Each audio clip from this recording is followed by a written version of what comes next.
I'm so excited to be here again. So here we are today. On any given day, we're dealing with a lot. Kids, parents, my dog is actually not here with me today. Maybe it's the diet I'm trying to be on or medication, right? Like, do I need to keep going? On top of all of the things that we're dealing with on any given day, there's a lot happening in the world right now. We're living in challenging times, and I know this means something different for each of us, but what we do know, global health reports, workplace studies, several have actually come out recently. There was a national report by the Surgeon General a while ago. We're seeing the same pattern. As a society, we're stressed, we're anxious, and we're feeling this increasing sense of uncertainty. And it comes with us to work every day, like we bring it all with us. Most of the time, it doesn't really show up in any obvious way, but it's always there, right below the surface. If you're working from home, you can feel like there's no real separation between your personal life and your professional life. Or now I work from home, but I remember those days going into the office. You navigate other challenges. They vary day to day. Maybe it's bad weather. Maybe your metro station is closed. So you're going to have to walk a few extra blocks. Or perhaps it's those unhealthy snacks that are just reminding you of the prescription you started taking and you can't eat them, right? And even when things are good, and this is important to note, you get some exciting news or, Arsenal, they win the Premier League, for example. There are a lot of feelings that we are managing that are swirling around us when we're at work. And those endorphins, those hormones, our nervous system, it doesn't distinguish between good emotion and difficult emotion. Our body just responds to emotion. So that's elevated heart rate, sense of tightness in the body, changes in our breathing, that overall feelings that we have of being activated. And with all of this swirl, it influences how we think, how we respond, how we interact, the words we choose to say or not say. So underlying tension, stress, and discomfort impact our decision making, our performance, and our relationships, even our health.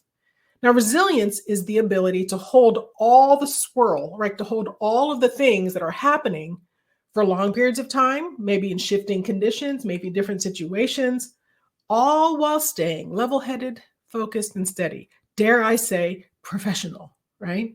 So today is about how can we show up more relaxed, more focused, more intentional in the swirl, right? And what I'm going to talk about is simple, but not easy, okay? And we're not going to talk about it, all right? Today, folks, we're practicing. So here's what I'm going to do. I'm going to share a few mindfulness practices with you at the second half of today's session.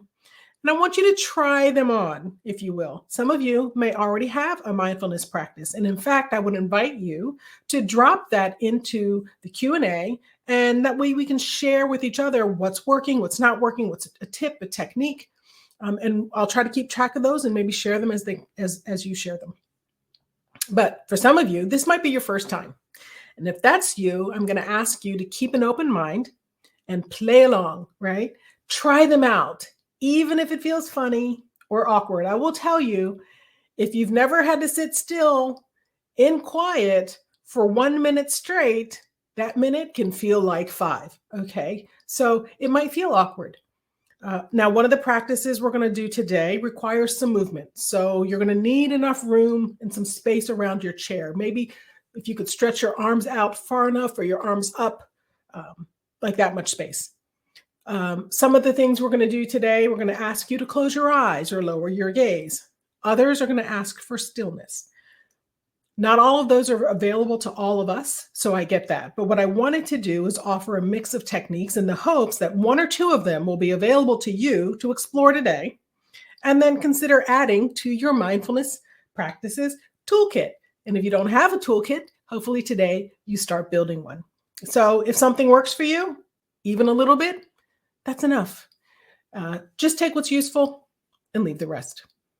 All right, so who am I? I'm Jana Etienne. I'm a CPA, and I had a 26 plus year career in public accounting, and now I'm a consultant, a trainer, and a speaker. And in fact, this year, I relaunched, if you will, a boutique referral-only tax practice. And so I'm in the midst of a tax season for the first time in 14 years. I sold my last practice in 2011, and I'm like back. So, what I'm sharing today are techniques that I'm also practicing myself. All right, so let's start. And if you've ever been in one of my sessions, you know I always start with a definition. So, this is how the dictionary, Merriam Webster, in fact, defines mindfulness: the practice of maintaining a non judgmental state of heightened or complete awareness of one's thoughts, emotions, or experiences on a moment to moment basis. Whew, that's a lot, right? But at its core, really, what this is noticing what's happening in your mind, in your body, around you, noticing it, but not rushing to give it a label, not trying to fix it, not trying to explain it away. It's just simple awareness, no judgment. Now, mindfulness is a practice that's often used in therapy to lower stress, manage anxiety, and interrupt those unhelpful thought loops that can keep us stuck. And so that's exactly what we're trying to do today, particularly in the workplace. There are a lot of different mindfulness practices, but what we want to try to think about are there something called, let's call them micro practices, like little moments that we can bring in to help us create that type of awareness. Okay. Now, work, whether you're responsible for others or a project, maybe you have a title, maybe it's a role. All of us, our energy is constantly being pulled in different directions, and we're responsible for making decisions about process, people, client, right? Strategy. And sometimes all of these can come at once. And we don't get to schedule downtime at work anymore, right? We have to make it. And so sometimes the downtime we make are the 30 seconds that we're going to carve out for quiet, for stillness, to just sort of activate that awareness again. Now, I saw this article a long time ago, and I love this. So, this was a school actually in Baltimore. I live just north of Washington, D.C. I was born in Baltimore, right? So, this is a school in Baltimore that started this. So, what they did was instead of sending kids to detention or to the principal's office, right, they created something called the Mindful Moment Room. They decorated it with this to try to create a sense of calm. They had lamps, decorations, and I think the signature was these purple plush pillows, plush purple pillows. What they did was they asked these kids who were misbehaving, right, to sit in this room and go through practices like breathing or meditation, with the goal of just helping them calm down. They were also asked to talk through what happened to bring them to the mindfulness room. The program ultimately expanded significantly. First, it was after school yoga, right? What they found was that the kids were actually meditating. Parents and teachers were able to invite kids to sit down and to breathe. Kids became co-teachers of yoga sessions. Kids got involved in community programs and activities. Like one of the examples they shared in the article was the kids building a vegetable garden, right? This is expanded to other schools in the area. A nearby high school saw suspension rates cut in half, and another school saw a drop from 180 suspensions to just 17 in a few years. And today, these programs have expanded across the country. So it is incredibly powerful what mindfulness moments can bring you.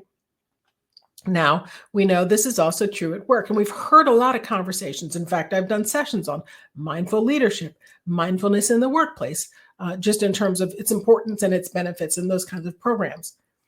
I saw a study, I want to say it was last week, that 58% of employees are considering quitting their job because of mental health. So mindfulness is not just a perk, right? It's not just, I don't want to say just a benefit. For organizations, being aware of and creating space for these mindfulness moments, whether they're structured or just space for you to have, to try something for yourself, these are about resilience, clarity, and performance in the workplace. And these are just some examples. And I remember reading about the Hospital for Special Surgery. This one stood out for me because actually there was a webinar that they did and I watched it online, and one of the surgeons was talking about how they use mindfulness to help their patients manage pain after surgery. And it's not just to manage the pain, but it's also to help them reconnect physical body with what they're feeling, like the emotions that they're going through, all of that to support physical healing. The power of mindfulness, they also talked about it for the surgeons and the stress that they feel around caring for patients and the actual procedures themselves. So when we think about mindfulness, sorry, my screen is stuck. Okay, it moved, right? Yeah, okay, moving. So I've shared this slide before. I love it because this is inspired by a conversation my husband and I had one breakfast. We were talking about intrusive thoughts and how it's really hard to shut them off, especially when you're feeling tired or you're uncomfortable, right? So say you've had a bad day, you're surprised by what somebody said, you said something and you were surprised by their reaction. Okay, that was yesterday. Now today, you're minding your own business, you're having a cup of coffee, maybe you're sitting in a Zoom meeting or something, and all of a sudden it pops back into your head and you remember what that person said. Now these thoughts are swirling in your head. I don't know if this has ever happened to you, but I start to convince myself of all the things that I think that that person is saying about me that are horrible. Like I have this whole narrative going in my head. And sometimes when these things happen, I call those earworms, right? It's hard to turn them off. And even when you try to put them out of your mind, your mind sometimes can keep spinning. Now, I want you to think of thoughts like this or moments like that as burning energy, because we only have so much energy to spend in a day. And if we are using up energy on intrusive thoughts, it doesn't give us much energy for other things, right? So now what is this? You all might remember this. This is the task manager on our computer. And that conversation I had with my husband, this is the thing that came to mind, because if you think of your mind like a computer, and you can open this, I don't know how you do it on the different computers, but if you open this on your computer, you'll get a list like this, and it shows you everything that is running on your computer right now. And it's always going to be more than you realize, right? At any given time, there are a bunch of processes running in the background, just like in our brains. And some of them are essential, and some of them just draining resources. So the processes themselves aren't always bad, right? And some of these processes are just who we are. So if I'm a computer, am I Windows or Mac? Like, what's my operating system? That's the closest I can come to who you are, right? But when we lose track of what's happening, what's running, or if some software kind of comes in and takes control, think virus, right? Think malware. So there's a lot happening that we want to be mindful of, but we can't always see. Slowing down can help us better understand that. So this is the other view, and this is the performance view on the task manager. Now this shows real-time system usage. How much of your energy is going to different things in this moment? If we could get a performance view of our brains, it would tell us what we're working hard on, whether it's to clamp something down, whether it's to encourage to speak up, whether it's just trying to hold it together because we're really feeling stressed, or we're trying to hold it together because we just got the best news ever, but right now in this meeting is not the time to scream. Okay, I'm getting a little carried away. But you get the point, right? Whether we're stretched thin or moving fast or whatever it is, we don't always realize what's running. And so when your system is maxed out, it can crash, right? And that's what we're trying to avoid. And so if we can understand what's running in the background and pause the things that shouldn't be running, don't need to be running, that are taking up bandwidth, right? If we can try to rebalance those processes in our brains, we can interrupt that automatic processing that's happening. It's what I call autopilot. Now, I created this graphic, the overwhelm feedback loop, to show the interconnection between stress, anxiety, and burnout. Because when we talk about mindfulness in the workplace, particularly today, when I want to show you and invite you to practice some of these different types of techniques, we aren't doing this to, make the bad things go away. What we're doing is to try to keep a level presence, to try to stay steady. Things are going to get tough. Things are going to get stressful. That's not the question, that it's an if. What we want to hope to do is stay balanced so we don't get to burnout. So Here's what I designed. And remember, I'm not a graphic designer, I'm an accountant. So here's what I designed, right? You have stress and you have anxiety. And I'll talk in a moment about how they're not exactly the same. I do want to touch on that briefly, but what happens with these two things is they tend to become like two peas in a pod, right? If you start to experience prolonged stress, it can drive or create feelings of anxiety. If you're experiencing anxiety, it can create stress. And both stress and anxiety chip away at emotional resilience. And when that emotional resilience starts to wear away, our resilience at work and just navigating things will affect us. So, for example, we might experience difficulty differentiating our emotions, right? Everything might just feel exhausting. Everything might feel risky. We might have difficulty identifying when our emotions are shifting, right? We aren't noticing when we're being affected or impacted by the things that are happening around us. It just all feels like impact, right? We might have difficulty regulating our emotions. So that means we won't respond appropriately to a situation, to an event, to someone, right? And we might have difficulty displaying our emotions. We might just lack energy. We might underreact. We might not react when a reaction is called for. And these can further compound stress and anxiety. And what happens over time then is stress that is persistent and chronic can lead to burnout. Anxiety that is persistent and chronic can lead to burnout. And both stress and anxiety, unfortunately, can complement each other in negative ways and start to create this loop.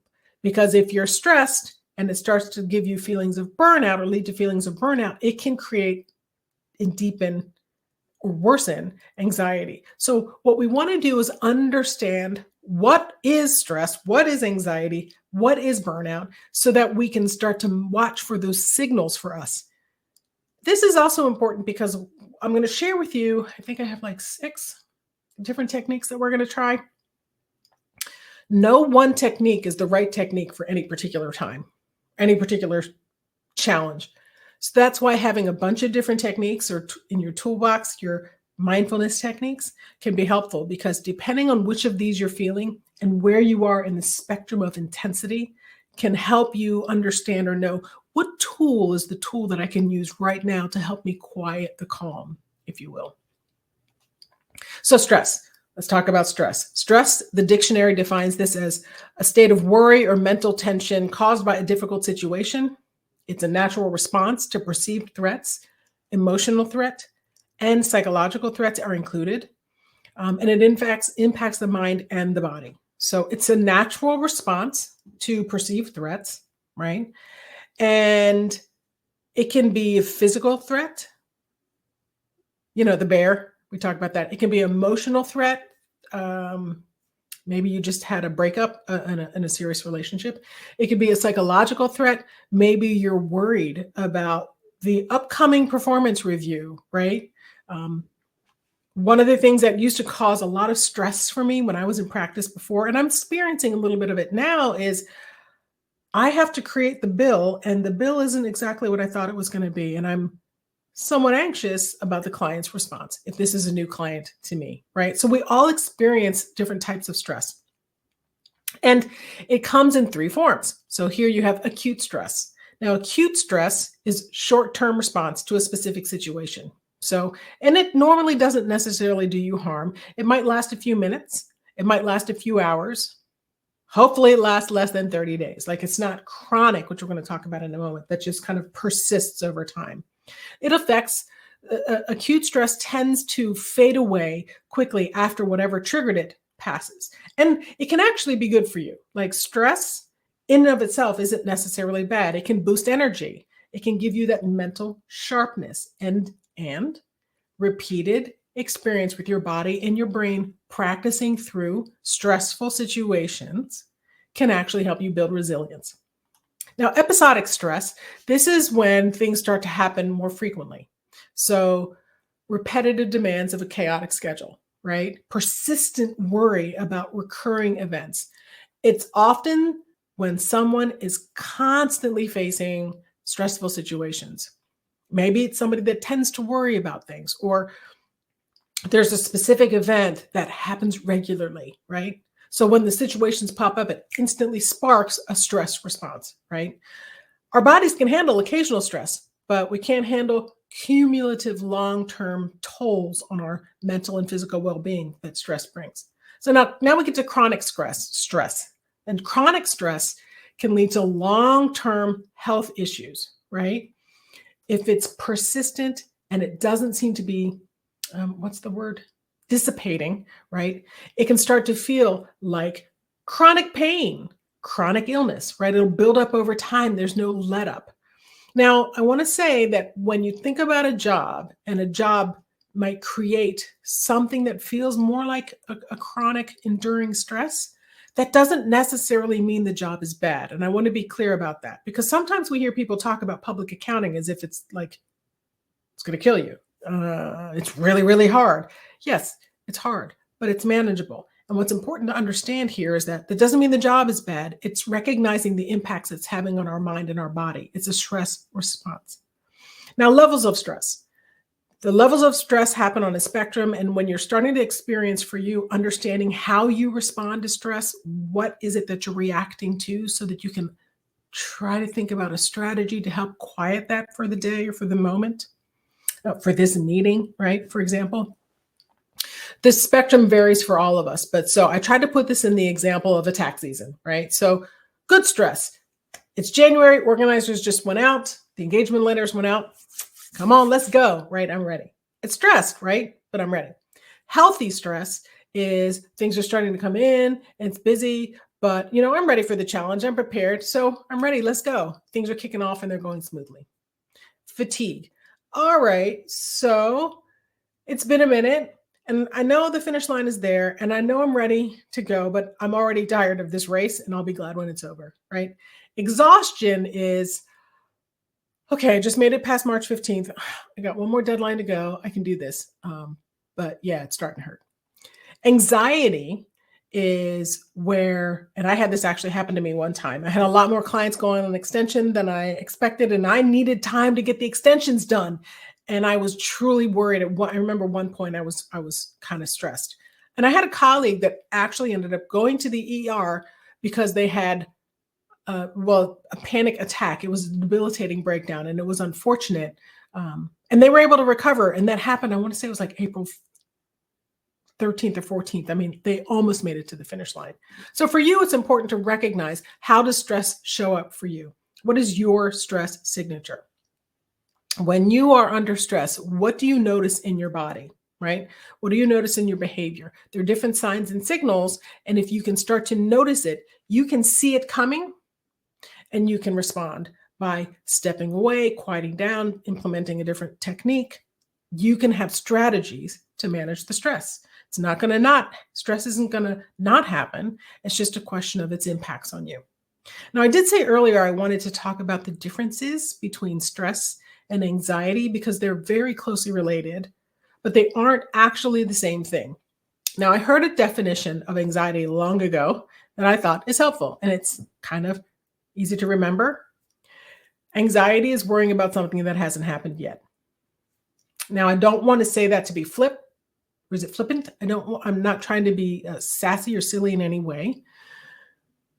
The definition in the dictionary, I want to say, says something like, it's a feeling of nervousness or unease about something uncertain with an uncertain outcome, right? And that has not happened. So it's a natural response to stress, anxiety. It's a natural response to stress. And it might persist, and it might even intensify long after whatever triggered it is gone. The thing about anxiety is it can feel vague. It can create this sense of unease. If you're feeling anxiety, and at least I know for me, there was a moment I will never forget. This happened, I think, 2 years ago, and I was starting to feel this. I literally felt this physical stress and tension in my body. In hindsight, I think I was having, I wouldn't say a panic attack or an anxiety attack. Like I was having something like that, and I ended up having to go out for a walk. I actually drove away to a local park to go for a walk so I could be completely removed from the situation. But it's important to understand the distinction of what's happening, because how you manage it, the moment, might actually be different. Burnout. I cited a statistic earlier about employees wanting to quit. Well, I found another statistic, right? 63% of employees are more likely to not show up at work, or 2 times as likely to look for a job if they're feeling constant sense of stress and anxiety. So burnout is the culmination of that prolonged stress, right? It's more than just feeling tired. It gets you to the point of physical, emotional, and mental exhaustion that might leave you feeling detached or even hopeless. So, what's important for us to think about here is why is this happening? What am I reacting to? How is this changing those responses in our bodies? When I was talking about stress responses, we might have one type of response for acute stress, but does that response change as it intensifies? Does it have different implications? Are you noticing something physical, for example? Because emotional pain physically hurts. So all of this stuff is tied together. And this is really about you trying to hone in and getting a really clear sense of your body and how you process, take in, and are impacted by situations, good and bad, because the impact on your body might basically break down your resilience. Practicing working through these things builds up resilience. And so that's what we're trying to do. So how do we do that?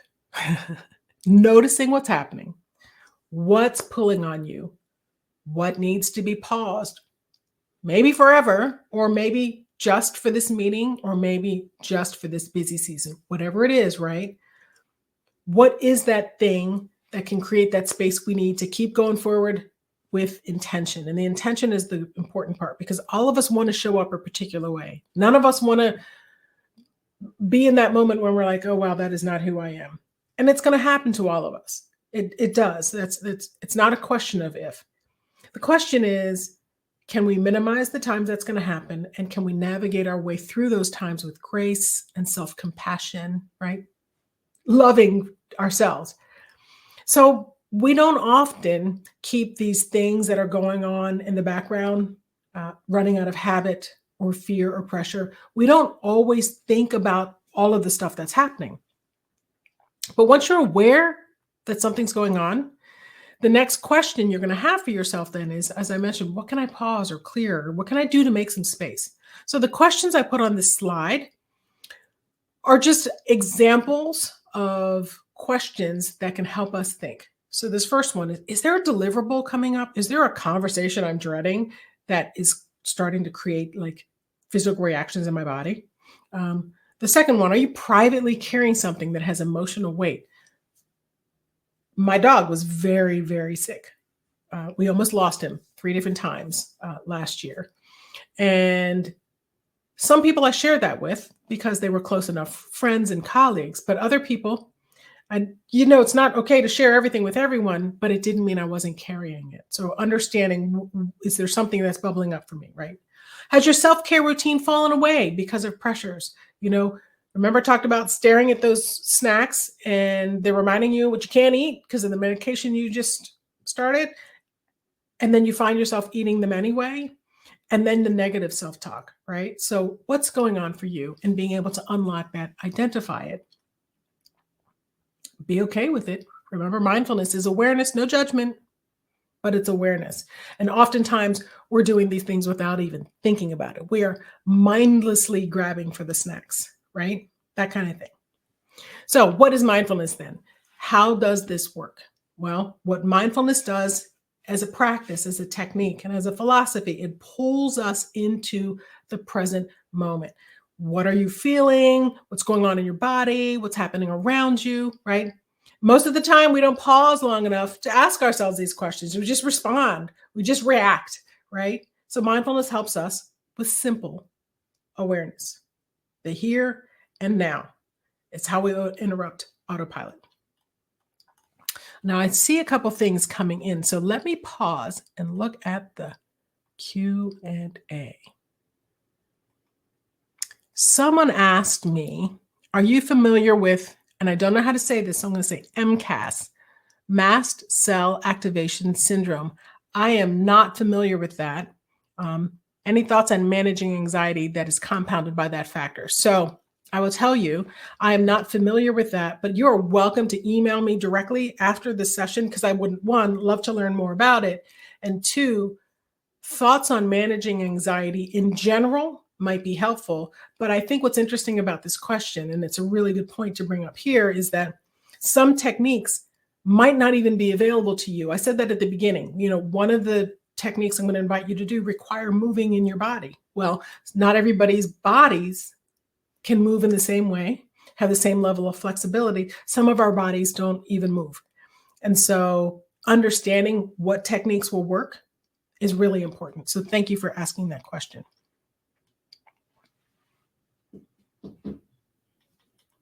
Okay, I am going to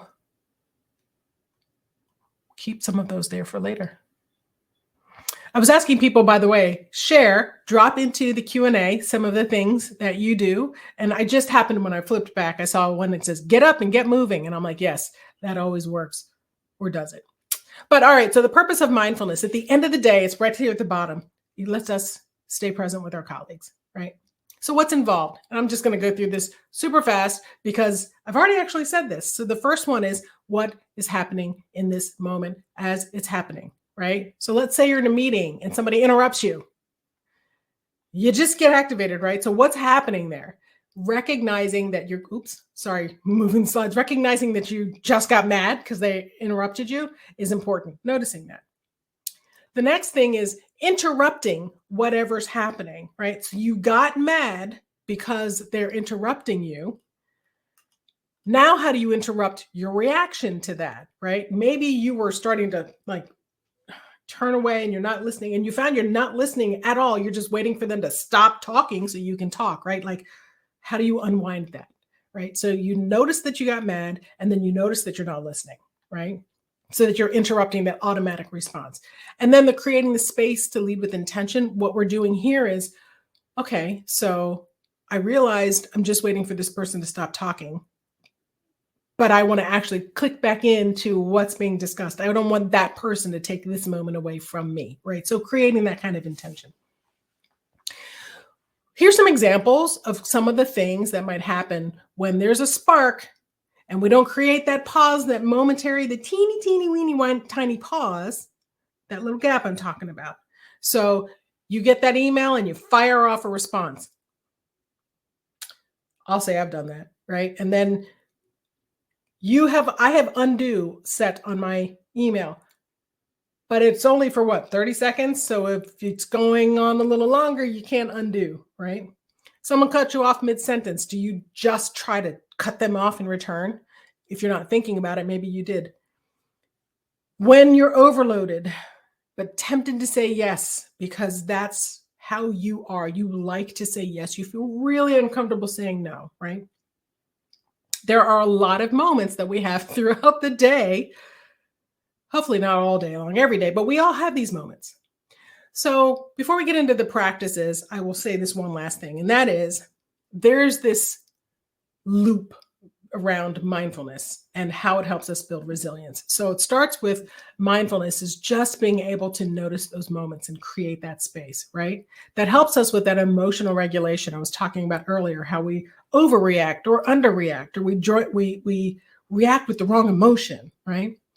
It helps us create self-awareness then because we're starting to notice these patterns, which helps us stay present, which helps us become more aware of what's impacting us. And as we go through this cycle of something happens, we notice the response, we manage the response, we build up that resilience muscle. So let's talk about then the actual practices that I'm going to have you try. So first of all, you can do these anytime. Remember, mindfulness is about noticing without judgment. So there's my tip. Done. Session over. No, kidding. But this is the single most important phrase. This actually is something that I heard long ago in a coaching session, and they were coaching me. And this has been the number one tip that I've taken with me since that time, because you can't do anything about something if you don't notice that it is happening. So I'm going to ask you to notice a couple things. First round of cheesy activities. Number one, how are you feeling right now? It's a simple question, but sometimes it's hard to answer. And that's because we're not used to checking in with ourselves in real time. And the part of our body, our brain, responsible for feeling emotion is the different part of our brain responsible for language, which is why it can be hard to put word to feeling. Next question. What are you actually feeling right now? Like, are you cold? Are you sleepy? Are you physically uncomfortable? Like, is it a bad chair? Do you feel like you're coming down with something? Okay, I just did something and my back did not like that. Speaking of what are you feeling right now? Where are you right now? Are you at the local coffee shop? Are you doing this from your car on your phone? Like, I don't even know if you can do that, but like, think about that. Like, place yourself somewhere in the world right now. What's happening around you, right? Is your dog snoring? Can you hear the hum of the air conditioning unit? Did you notice how warm it is outside when you went outside earlier and it's supposed to be cold? Whatever those things are, if I just asked you to do these things just now, did you realize maybe you stepped away from whatever the other things were that were activated in your brain, right? So that's what mindfulness does. It's a practice that helps our attention focus on the here and the now and what's going on. Now, there are a couple of different practices and things that you can do. Anything that works to quiet your mind, maybe calm your breathing, relax your muscles in your body and release some of that tension. Any of those things are the types of practices that I'm talking about. They might be formally things we call mindfulness practices, or they might just be techniques that help with mindfulness. All right. Now, a couple of them you might have started to see. I know I've seen these happening a lot more in meetings. Meetings start with a centering practice or a grounding practice. The words center and ground are often used interchangeably, so I define them a little differently. Centering, to me, I define that as reconnecting with our values and with our purpose. So if we have a centering practice at the beginning of a meeting, for example, maybe that's us recognizing what are we here for. I'm a member of a nonprofit, I'm on a board, and we have a centering practice at the beginning of every meeting to remind us what we're here for, right? Grounding, for me, is about getting present in this moment. It's reconnecting to literally this minute, right? Because whatever happened up until this minute, playing in my head. Sometimes I'm starting to think about what's coming next, but we don't always think about right now. So grounding is techniques to get us in the present. Now, mindfulness. Meditation is a form of mindfulness. It's not interchangeable with mindfulness. So meditation is a form of it, even though some people tend to use the term meditation as if it's interchangeable, but it's not. Now, I have a video that I want to show you. It's only about a minute long. And in this video, it basically explains mindfulness in a minute in a way that I couldn't. All right, Gabe. Despite what you may have heard, meditation does not involve joining a group, paying any fees, wearing any special outfits, sitting in a funny position, or believing in anything in particular. It is simple, secular, scientifically validated exercise for your brain. You don't have to do it yet, but just so you know, here are the 3 steps. 1, sit with your back straight and your eyes closed. 2, notice the feeling of your breath coming in and going out. Pick a spot where it's most prominent. Usually that's your nose or your chest or your belly. And just focus your full attention on the feeling of your breath coming in and going out. Now, as soon as you try to do this, your mind's going to go nuts. You're going to start thinking about, what am I going to have for lunch? Why did I say that dumb thing to my boss? Your brain's going to go nuts, and that's fine. The whole game is to notice when you've gotten lost and to start over. And then to start over again. And again. And again. Every time you do that, it's like a bicep curl for your brain, and it shows up on the brain scan. Scientists have found this in the lab. It's also, by the way, a radical act. You're breaking a lifetime's habit of walking around in a fog of projection and rumination, and you're actually focusing on what's happening right now. Meditation is unlike anything you do in the rest of your life. Failure is actually success. As I said, the whole game is just trying, failing, starting again, failing, starting again. Here's my advice. You should be meditating every day, 5 to 10 minutes a day. That's it. This doesn't require some giant investment. I don't care how busy you are. You have 5 to 10 minutes to give this a shot. I guarantee you it will make a big difference.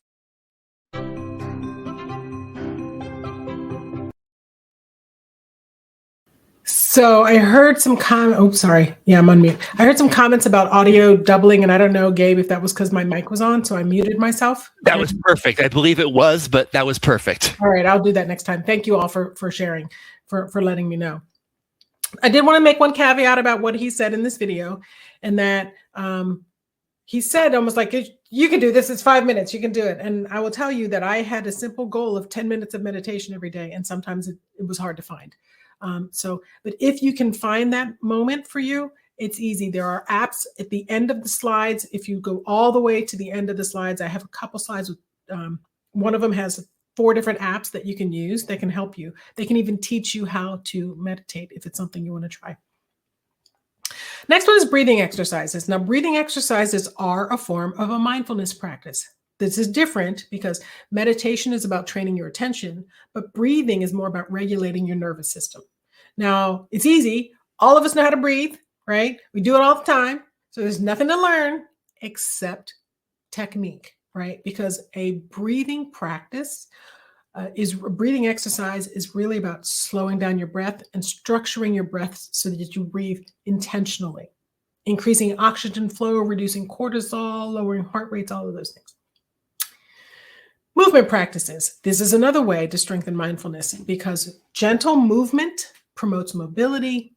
It helps with aging, and it's a way to help us connect our body to the moment, to the environment. And so anything that gets you moving is a movement practice. Yoga. A lot of people think yoga is hard. Well, I'll say it's hard, but it is this, it takes a lot of time, takes a lot of resources, right? And some of us have this one idea in our head of yoga, but yoga takes on many forms. And it's a practice that has become very popular because it promotes both physical and mental well-being. You can find videos on YouTube. I'm going to show you one in a moment that can help you with as short as 1 minute of yoga. And it goes a long way. It's shockingly powerful, right? Then we have a lot of other things that you can do. I just put a list here to say that there's no lack of technique or practice that can help you create stillness and quiet. There's no wrong thing. Remember, I said that at the beginning. There's no right way. There's no one way or wrong way. All right. So what I'm going to do now is I'm going to invite you all to try a couple of these. And as I said, some of these last about a minute, and it might feel like a really long time if you've never done one of these, but play along. All right. So the first one, you're having those racing thoughts. You have anxiety about an important meeting coming up, right? You're overwhelmed by your to-do list. Like you just logged in and you looked at your project list and it just feels like a lot more than you can handle today. So maybe you take 1 minute and do a box breathing activity. So box breathing is simply inhaling to the count of 4. You hold for the count of 4. You exhale to the count of 4. And then you hold to the count of 4. And I personally find it helpful to use an app to guide me through this. So guess what, folks? I found a video. It's 1 minute and 13 seconds. And I'm going to invite you to breathe along with the video. Let me go on mute so that you can play it, Gabe.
wanted to stop it there so you all get a feeling for what I'm talking about. Doesn't take long, and even after a minute, you can find that your body's calmed down.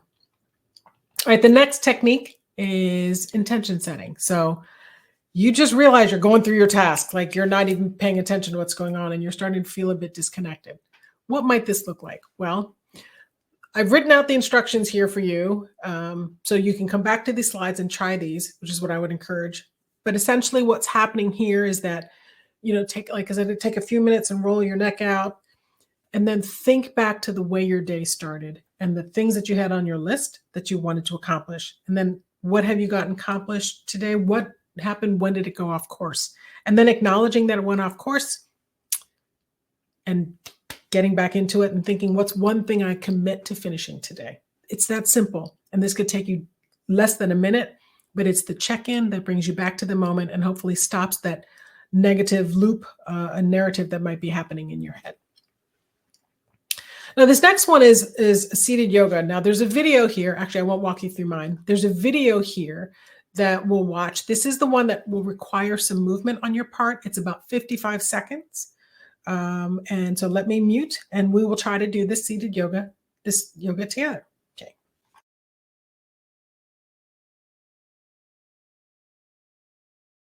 Take a big inhale, sit up nice and tall. As you exhale, carefully bring right ear to right shoulder.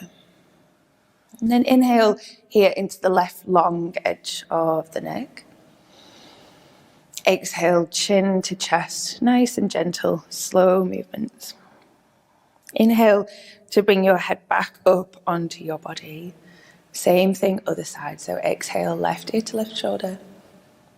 Breathe into the right long edge of the neck here. Carefully exhale, chin to chest. Inhale to bring your head back up onto your body. Nice and deep exhale. Enjoy your day. Am I back to screen sharing because I don't see it? I believe you are, yes. Okay, good. So I just realized that I didn't put the video in that had movement because I wanted to honor those people who didn't have the same amount of flexibility. But there are a lot of videos that you can find that walk you through something called chair yoga. I do that a lot. And 5-minute standing yoga. Sometimes during the day, I will stand up next to my desk and I'll just go through the very short exercise. It's moving through the poses that helps interrupt some of what's happening in your body. All right, mindful walking. I do this all the time. So let's say you are in a situation where you are stressed about something that's coming up. You've been asked to do something. You're feeling really uncomfortable in your body. Maybe one of the things to do is to try this. So, and this isn't always available to everyone, but you set your status to unavailable. You turn off the notifications. Please do this if you're going to try any mindfulness practice. If it's just a minute, that's okay. It's a minute. You'll still be there when they'll still be there when you come back, right? So for this, you want to make sure you have some space to walk. It might just be doing a loop in the corridor in the office, or it could be what I do is walk down to the stop sign and back. But what you're doing while you walk is you're noticing your feet in your shoes, like actually think about the pacing of your walking. Notice your heel and your toe moving. And then as you walk more, think about the sounds that you're hearing. Are you smelling anything? Is the air moving against your skin? And then if you're walking for a longer time, what's happening in your environment, right? Are cars driving past? Is there a helicopter overhead? Is there a dog barking, right? It's just being present in the moment. Now, the next one is called grounding. And this is the one I was talking about, grounding versus centering. And I actually found this great video. It's on TikTok. And it is a really cool video with a technique for how to get present in the moment. The best way to come back into the present moment is the 5, 4, 3, 2, 1 method. You want to start off by looking around wherever you are and noticing the 5 things you can see. It could be the windows, the walls, the ceilings. You then want to focus on the 4 things you can touch. It could be something you're wearing and you really want to feel the texture. It could be what you're sitting on. Just noticing it and really grounding yourself in holding on to that. Then it's about 3 things you can hear. Could be nothing. Could be white noise. Then the two things you can smell, inhale, could be a scent you're wearing, could be a flower, and then finally the one thing you can taste. When you practice this, it brings you back into the present moment and helps you not focus on the anxiety or the nervousness, but on taking action from exactly where you are. I love that, taking action from exactly where you are. All right, next one is mindful eating. Now, at the end of the day, you can read this, but I will tell you the shortcut is when you're eating, feel the textures in your mouth. Notice the flavors. As you swallow, notice what that feels like. If you can go someplace quiet to sit down and eat, what are the sounds that are happening around you as you eat? How is this feeling in your body? Like, have you ever stopped to think when you take a sip of tea or coffee and you notice the warmth, right, going down through your body? It's that kind of thing. It's all of these things are about getting present in the moment. Now, this next one is a hand massage. And actually, you know what, Gabe? I'm going to skip this video because I think we can walk through what's here on the screen. So what we're suggesting here is you close your eyes or lower your gaze, and then you sort of take a deep breath. Now, you don't have to keep your eyes closed, but I think the whole time, but I think taking a deep breath with your eyes closed really does help you focus on the air coming into your lungs. And then as you exhale, leaving your body. So next, what I would suggest, this is how I do it anyway. So you open your hands and spread your fingers as wide as you can, right? Then you curl your fingers back up and you make a fist. Then you open your fingers, then you close, and you do this a couple times, right? So we're really just stretching. Then you want to rub your hands together. I won't do this because of the mic, but you want to rub your hands together to try to generate warmth in your hands, right? That's what you're trying to do. Next, you want to relax your hands, and then you want to massage the tips of your fingers. And so you start working the tips of your fingers, and you start moving slowly down your hand all the way down to your wrist.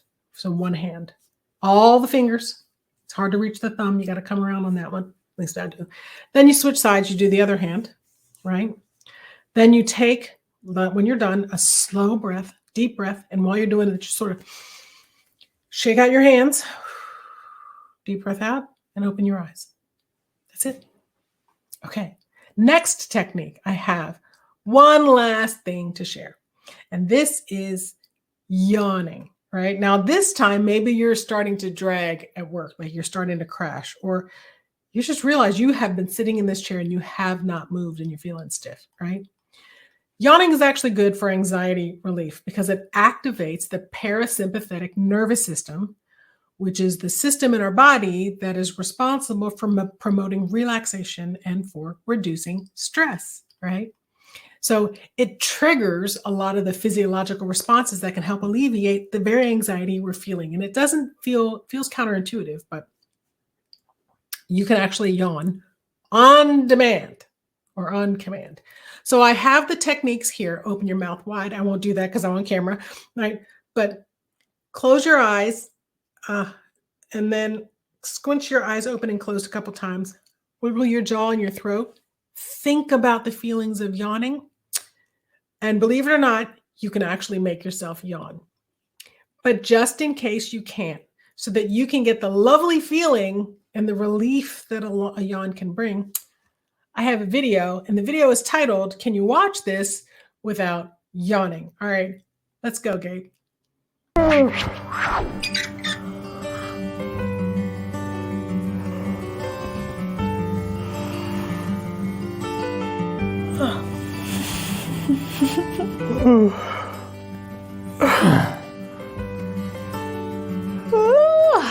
Yeah.